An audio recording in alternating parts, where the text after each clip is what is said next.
नमस्कार आदाब दोस्तों, स्वागत है घोसी लाइव में। जैसा कि हम जान रहे हैं कि पूरे प्रदेश में नगर निकाय के चुनाव हो रहे हैं। 2 चरणों में नगर निकाय के चुनाव होने थे। पहला चरण 4 मई को था, दूसरा चरण 11 मई को। 4 मई का चुनाव बीत चुका है पहले चरण का, और दूसरे चरण का मतदान 11 मई को होना है। और दूसरे चरण के मतदान को लेकर पूरी तरह से राजनीतिक सरगर्मी दिन पर दिन चढ़ती जा रही है। इस वक्त हम मौजूद हैं आदर्श नगर पंचायत घोसी में, और सरगर्मी बढ़ी है तो कुछ लोग मैदान में हैं, कुछ लोग कार्यालयों पर रणनीति तैयार हो रही है। इसी कड़ी में मुझे मिल गए आदर्श नगर पंचायत घोसी के चेयरमैन प्रतिनिधि अब्दुल कयूम अंसारी, चूँकि 2017 में पिछड़ी जाति के महिला के लिए आरक्षित सीट थी और इनकी पत्नी साकिया खातून चुनाव यहाँ पर जीती, और इस बार अनारक्षित सीट होने के चलते अब्दुल कयूम अंसारी खुद मैदान में हैं। और पूर्व में भी कई चुनाव लड़े, विधानसभा चुनाव भी लड़े हैं। हम उनसे सियासी मौके पर पूरी बात करते हैं कि क्या उद्देश्य रहा राजनीति में आने का। घोसी लाइव में आपका स्वागत है। राजनीति में आने का क्या उद्देश्य रहा आपका? देखिए, यहाँ राजनीति में आने का सबसे पहले तो आपका स्वागत है कि आपने हमारे पास आकर के और हमारा जो इंटरव्यू ले रहे हैं, इसके लिए बहुत बहुत धन्यवाद। राजनीति में आने का पर्पस तो कुछ भी हमारे दिमाग में नहीं था। मैं बहुत अच्छा बिजनेसमैन हुआ करता था, इतना अच्छा बिजनेसमैन हुआ करता था कि उत्तर प्रदेश में राजनाथ सिंह उस समय चीफ मिनिस्टर रहे। उत्तर प्रदेश में सबसे ज़्यादा fridge, TV, cooler, washing machine supply करने वाले में ये घोसी का सबसे नंबर 1 पे नाम था। जो राजनाथ सिंह हमको गाजियाबाद में सम्मेलन, उसमें वो था, सेमिनार था, और वो वहाँ चीफ गेस्ट थे, और उन्होंने मुझको सिंगापुर और मलेशिया का उनके हाथों के द्वारा 85,000 रुपया उस ज़माने में, उस समय मुझको लोगों ने दिया, कंपनी वालों ने। और सिंगापुर, मलेशिया का मैंने टूर किया, और इसी तरीके से बिजनेस में मुझको बहुत अवार्ड मिला। यहाँ पे जो भ्रष्टाचार था, जैसे छात्रवृत्ति का न बांटना, अच्छा, घोटाला उसमें था, और उसको उजागर करने के लिए उसके बाद मुझको नेतागिरी में आना पड़ा, वरना मैं बहुत अच्छा बिजनेसमैन था। हीरो होंडा की एजेंसी थी, 10 जिले की सीएनडीएफ था, मेरी सप्लाई थी, और हमने छात्रवृत्ति घोटाले को उजागर मैंने किया। 8 महीना 17 दिन ये जो समाजवादी पार्टी का कैंडिडेट बना हुआ है। पहली बात कि यहाँ पे घोसी में कोई दल का कोई मतलब नहीं है। समाजवादी पार्टी या बहुजन वो भाजपा 8वें स्थान पर हमेशा रही, और अच्छे छवि के लोग समाजवादी पार्टी से चुनाव लड़ करके और 8वें स्थान पर रही। इस समय जो लड़ रहे हैं ये बलात्कार में जेल गए थे, 4 महीना वो 19 दिन जेल में रहे, मदरसा बंद हो गया, ताला। मैं इनसे पूछना चाहता हूँ टिकट देने वाले को कि कम से कम उनके पास आदमी नहीं मिल रहे थे टिकट देने के लिए, कि ऐसे समाज का गिरा हुआ इंसान को टिकट दे दिया गया। जो बलात्कार का जेल गया हुआ मुलजिम, छात्रवृत्ति घोटाले का मुलजिम, 25 साल हो गया इसको प्रबंधक बने हुए, और 25 सालों में इसने एक रद्दा कहीं स्कूल मदरसे पे जो एक रद्दा ईटा नहीं रखा। मैं जनता से पूछना चाहता हूं कि जनता इससे सवाल करे कि जो जमहूरी हक वोट देना, मदरसा शमसुल उलूम 1998 से 1947 का इसका बाइलाज है, और 1947 से लोग वोट देते थे प्रबंधक के लिए, और 3 साल के लिए लोग चुने जाते थे। ये भी 1998 में आया और जनता द्वारा आया, और इसने मदरसे को एक कमाऊ अड्डा बना लिया। मैं पूछना चाहता हूं जनता से कि उसके घर पे कोई 1 पैसे की इनकम है, वो जो खिला रहा है पिला रहा है उसके पास कोई सबूत है कि मैं यहाँ से कमा के खिला रहा हूँ? लोगों को जक़ात खैरात फितरा, इस समय देखिए मदरसे में लड़कियों का ताला बंद है। मुझे बड़ा अफसोस है कि हर साल 200 से 250 लड़कियाँ आलिम हुआ करती थी और आलिम के होने के वजह से उनके अच्छे रिश्ते मिला करते थे। अब आज बेचारी हमारे पूरे हिंदुस्तान की लड़कियां बेकार पड़ी हुई हैं। तो मैं लोगों से यही रिक्वेस्ट करता हूं कि इनसे सवाल करना चाहिए, इसको जनता को इनको सवाल करना चाहिए कि, और पार्टी वालों से सवाल करना चाहिए कि क्या अच्छी छवि के लोग नहीं मिले। हमारे पास आए थे, इस समाजवादी के दारा सिंह चौहान आए थे, जिला अध्यक्ष आए थे, बहुत लोग आए थे कि आप टिकट ले लीजिए। तो मैंने साहब कहा कि मुझे 8वें स्थान पर ले जाना है। जी, मतलब पूर्व का जो रहा है कि समाजवादी पार्टी और भाजपा जो है, यहाँ कोई भी अच्छा, आप एक तरह से चेयरमैन रहे, अप्रत्यक्ष रूप से रहे, मतलब प्रतिनिधि के रूप में। हाँ, चेयरमैन प्रतिनिधि के रूप में आपने काम किया। हाँ, वो प्रतिनिधि है। तो आप क्या काम रहा आपका? जैसे देख लीजिए 35 साल तक यहाँ पे टॉनरिया थी है और लोग आए गए। नाली और खड़ंजा के अलावा आज तक कोई चेयरमैन कोई काम नहीं किया। हमने सबसे जो पहला काम किया, जो भारत सरकार के द्वारा 5 किलो यूनिट जनता को, गरीब जनता को राशन मिलता था। पहले हमारे आने से पहले ये लोग बंदरबाट किया करते थे। कोटेदार, हमारे जैसे सामाजिक ठेकेदार लोग बंदरबाट किया करते थे। हम आते ही टॉनरिया में गए, पहले ही बुलाया इन सबों को। हमने कहा कि भारत सरकार जब दे रही है यूनिट पीछे, तो आप जो है क्यों कारट पीछे 5 किलो बांट रहे हो? तो कहे कि हमारा सिस्टम है ये। मैं कहा वो सिस्टम के मैं गोली मारता हूँ, मुझको सिस्टम नहीं चाहिए। लेकिन कल से अगर यूनिट पीछे नहीं बांटे तो जेल जाने के लिए तैयार रहो। मैं खुद स्वयं गाड़ी पे हरण बांधा। अब पूरे टाउन में मैंने ऐलान किया जनता से कि 5 किलो यूनिट ले, और नहीं तो कयूम अंसारी को फ़ोन करें। और आज तक बट रहा है। 6 जनवरी को, इसी 6 जनवरी को जैसे मेरा कार्यकाल ख़त्म हुआ, 1 किलो अगर 6 यूनिट है तो 30 किलो मिलना चाहिए, 29 किलो देना शुरू कर दिए। ये फिर अब्दुल कयूम अंसारी अगर नहीं आया तो ये फिर वही धंधा शुरू करने वाले हैं। दूसरा मैंने जो काम किया, यहाँ बुनकर बाहुमूल क्षेत्र था। यहाँ पहले के चेयरमैनों से बहुत मेंबर मांग किए कि यहाँ ट्रांसफार्मर मंगाइए, यहाँ बुनकर बाहुमूल एरिया है। तो कहे नहीं, वो चेयरमैनी के अंडर में नहीं आता। जो मेंबर ने मुझे बयान दिया कि वो चेयरमैनी के अंडर में नहीं आता। तो मैंने कहा कि जब मैं आया तो मैंने 4 ट्रांसफार्मर हर साइज का बिना प्रस्ताव का मैंने मंगा करके, और जनता के लिए मैं खुद आधी रात को ट्रांसफार्मर जलते हैं तो ट्रैक्टर में बांध करके अब्दुल कयूम अंसारी खुद लेके जाता है। आप पूरे घोसी वालों को मालूम है। दूसरा मैंने काम किया सरकारी तौर से, यहाँ मेरे जाल नहीं था, पुस्तकालय नहीं था, रैन बसेरा नहीं था, मोबाइल टैंकर नहीं था, मोबाइल शौचालय नहीं था। यहाँ पे आधुनिक एक भी शौचालय नहीं था। 10 सीटर मैंने 5 जगह, वार्ड नंबर 1 में, वार्ड नंबर 5 में, वार्ड नंबर 13 में, वार्ड नंबर 3 में आधुनिक शौचालय बनवाने का काम किया।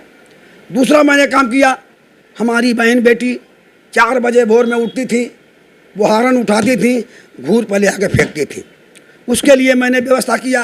तत्काल मैंने 36 गाड़ी मंगाया, अब पिपड़ी बजा करके घर घर से कूड़ा उठवा करके और मैंने फेंकवाने का काम किया। मैं देखा कि आज 10 बजे तक लोग कूड़ा मांगते हैं, उसको ख़त्म कर करके 14 गाड़ी ई रिक्शा मंगा करके आज 8 बजे तक हम अपने घरों से जो गंदगी है बाहर निकाल करके और टाउन के बाहर उसको फेंकवाने का काम करते हैं। पहले क्या हुआ करता था कि ठेला से उठाए, घूर पर ले आकर फेंके, हवा पछुआ पूर्वा महामारी, फिर गंदगी घर पे आई। तो सबसे ये छोटी छोटी चीज़ थी, किसी को समझ में नहीं आ रहा था। लेकिन अब्दुल कयूम अंसारी की सोच की तारीफ कीजिए, काम की नहीं। जो मैंने काम किया वो काम जैसे अपने तरफ से सरकारी तौर से जो 28 काम मैंने जो किया है, जो आज तक कोई चेयरमैन सोचा नहीं, और हमने कर करके 28 काम दिखा दिया।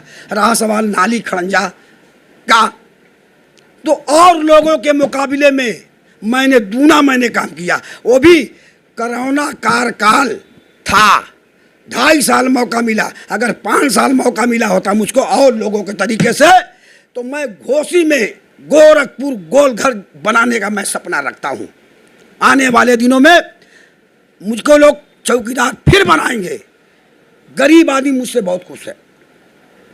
क्या लगता है इस बार चुनाव में आपको?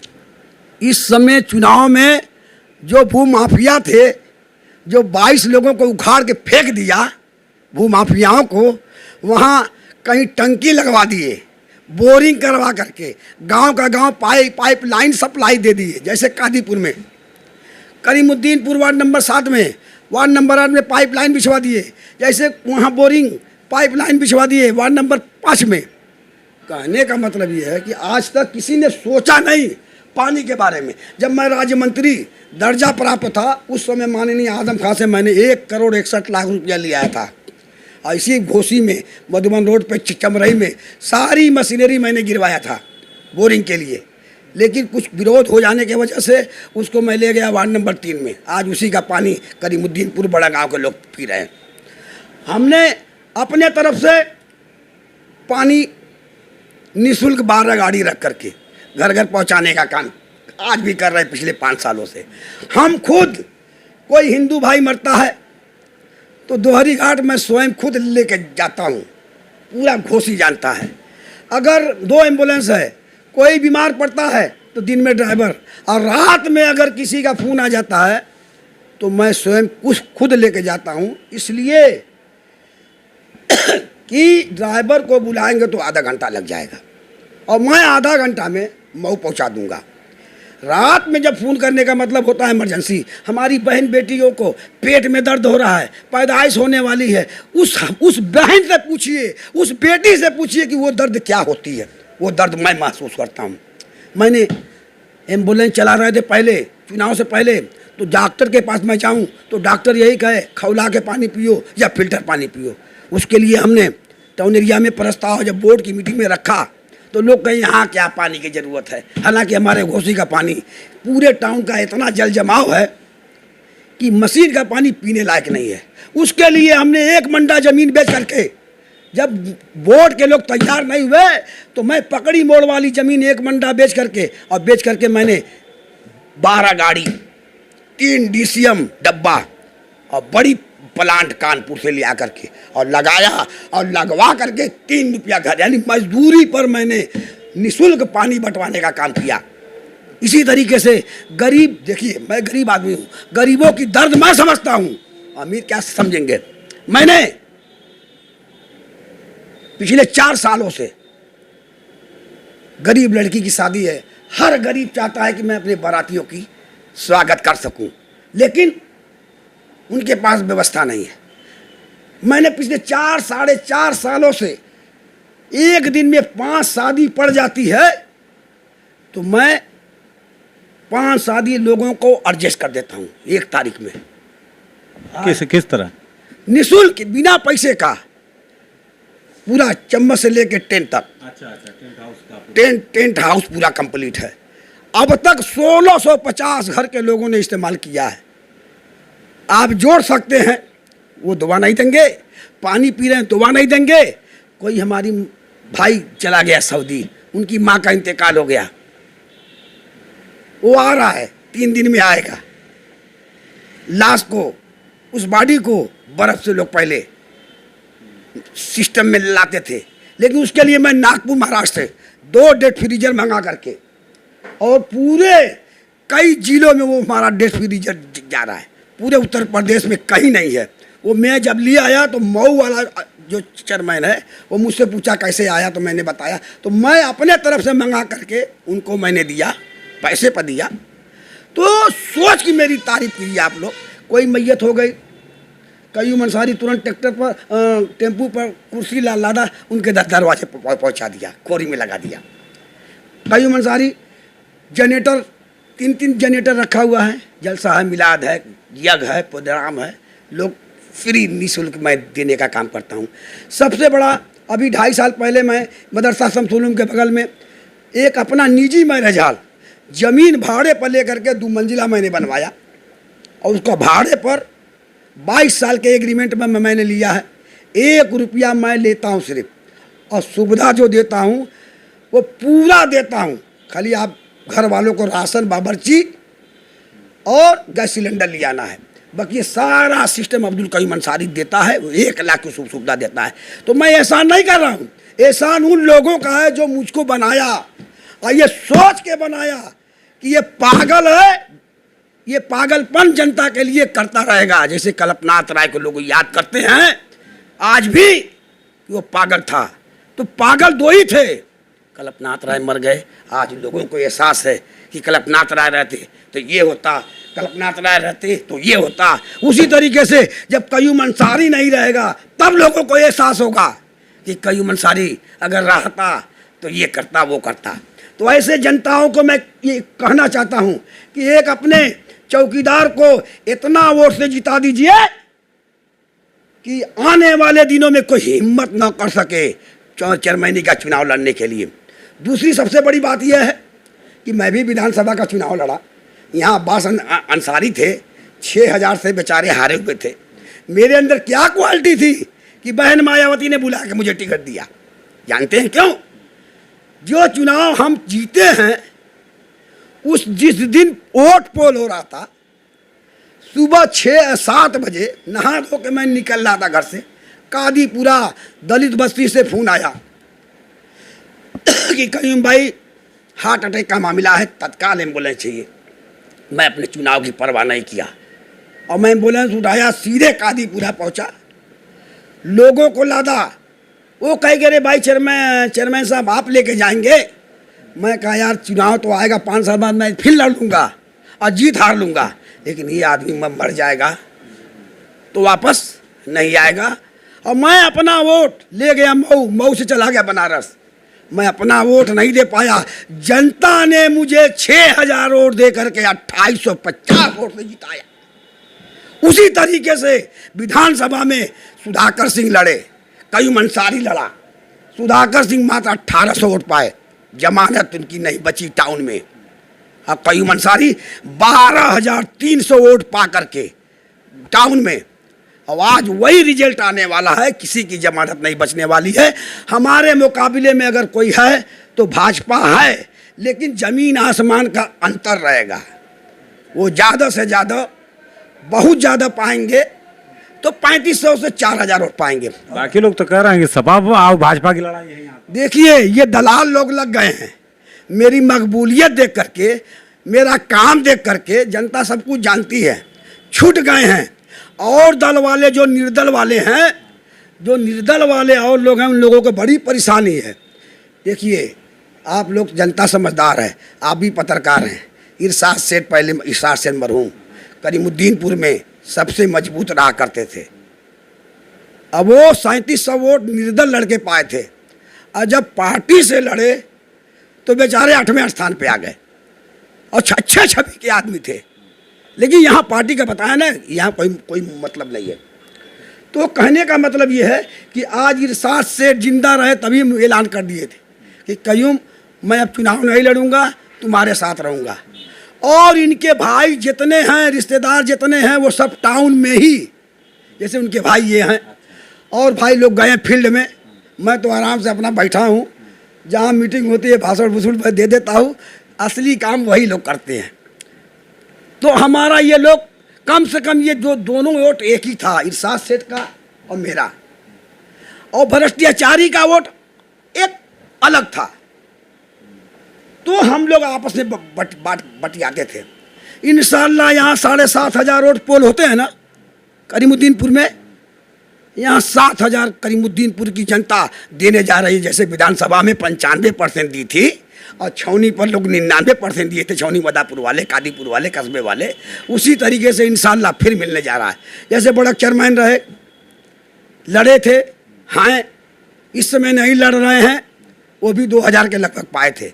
बहुजन से। अब्बास भाई उसमें कन्विंसिंग भी किए थे। आज वो नहीं है। वो वोट टोटल चढ़ान मेरे ऊपर है, एक भी वोट दाएं बाएं नहीं जा रहा है, सपा पे नहीं जा रहा है। इसलिए कि सपा का जो कैंडिडेट है वो भ्रष्टाचारी है, बलात्कारी है, इस वजह से वो कहीं नहीं जाना है। आरोपी है, आरोपी है, बहुत आरोपी है। पता नहीं है समाजवादी वाले को, जो राष्ट्रीय अध्यक्ष हैं या जिला अध्यक्ष हैं, ये लोग कैंडिडेट नहीं मिल रहे थे क्या? अरशद जमाल जैसे आदमी को, अरशद जमाल जैसे सिपाही को, 38 साल पुराने कार्यकर्ता को अखिलेश यादव ने टिकट काट दिया, पैसे ले लेके काटा या कैसे काटा, एक गुमनाम आदमी को उसने टिकट दे दिया। उसी दिन मैंने समाजवादी पार्टी को इस्तीफा मैंने लिख करके भेज दिया। मैं भी एक पदाधिकारी था समाजवादी पार्टी का, मुझे अच्छा नहीं लगा, मुझको आंसू आ गया अरशद जमाल का इंटरव्यू देखने के बाद। और हर मुसलमान को मैं चाहूँगा कि आने वाले 24 में अखिलेश यादव को खटिया खड़ी करने का काम करें, ताकि उसको एक सबक मिले मऊ जिले से कि मुसलमान 99% हो, हम अखिलेश यादव को टिकट देते हैं, वोट देते हैं। और जब उनकी सरकार बनती है 6% यादव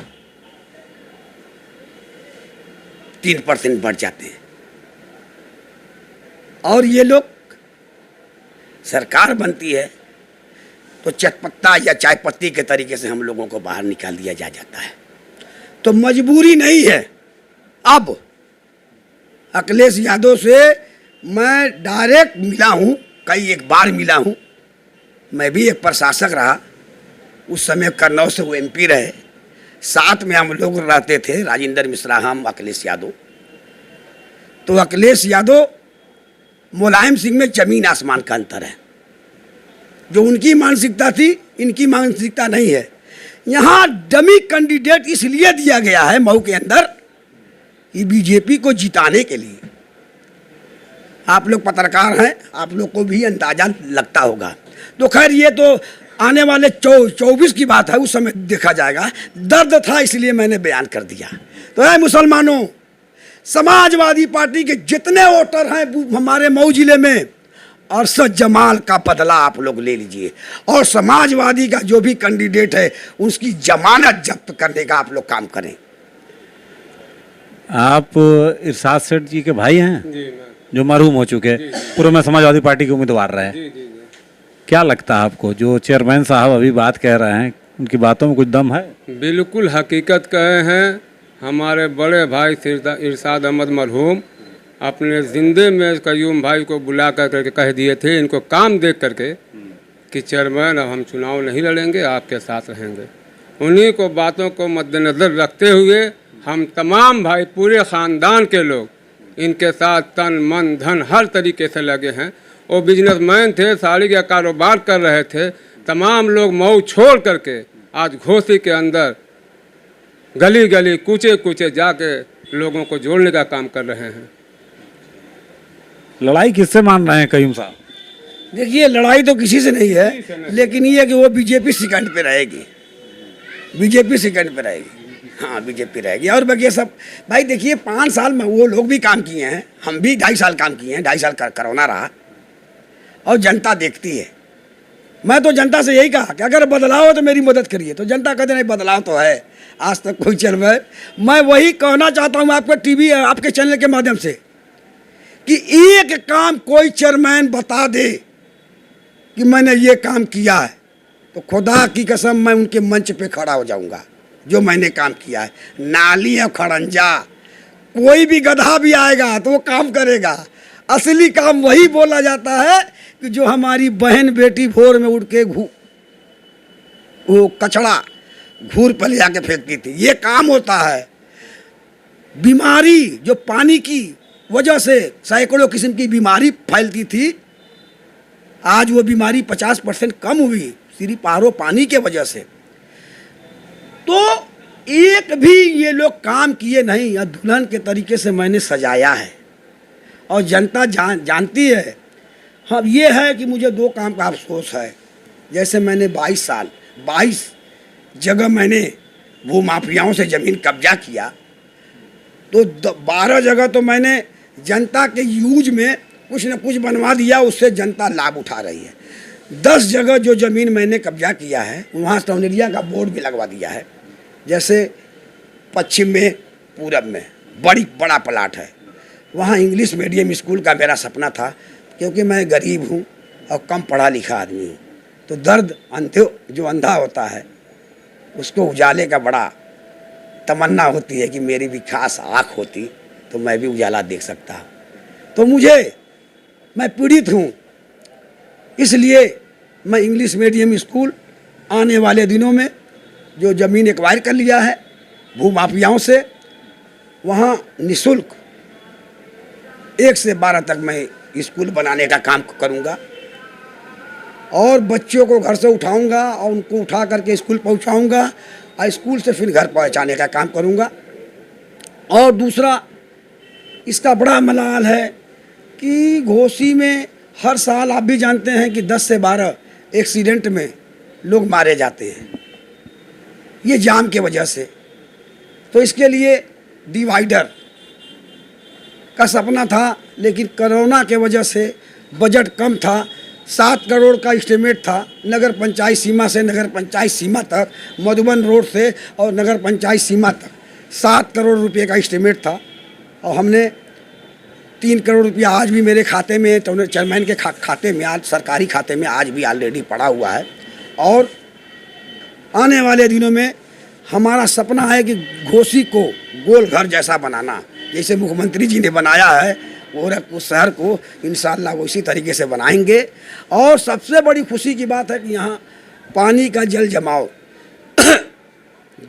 जो था उसके लिए हमने कोशिश किया, नाले का रेलवे की तरफ कुछ काम हुए हैं, कुछ बारिश के वजह से, कुछ विवाद के वजह से काम रुका, उसके बाद बारिश हो गई।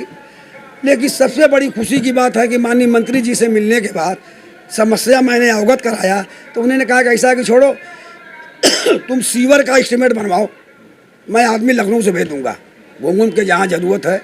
तो 30 करोड़ रुपये का एस्टीमेट घोसी का बना था, मधुबन और घोसी का।